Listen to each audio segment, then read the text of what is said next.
วันอันสูงห้องมือเปื้อนนั้น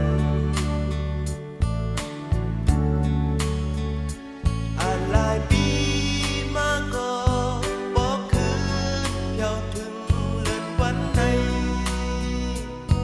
ซึ่งกายซ้ำเดิมสะถึง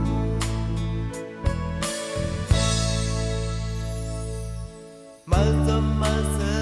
นักว่าวันมาอำคาเก่าเอาเฮาลูหันมาเตรียมเจอเปียงเป้าเจอยาวอำคาบ้านหูถึงสายมาเปลี่ยนหือมันเป็นที่ซีมไว้ลองใจถึงมา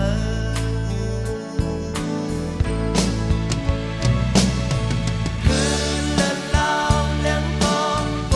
นทันเมืองเขาสอยามลาดความหาผู้อำตามขึ้นไล่วันอยู่ทีมการในมนต์เติมกันน้องย้อนสาย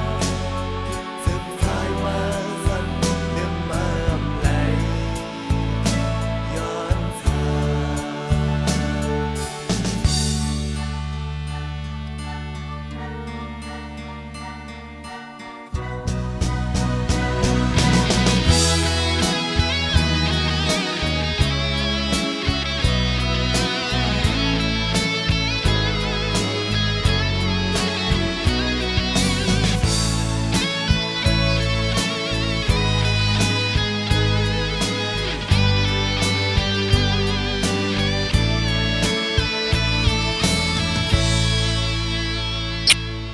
สายอันลืมมา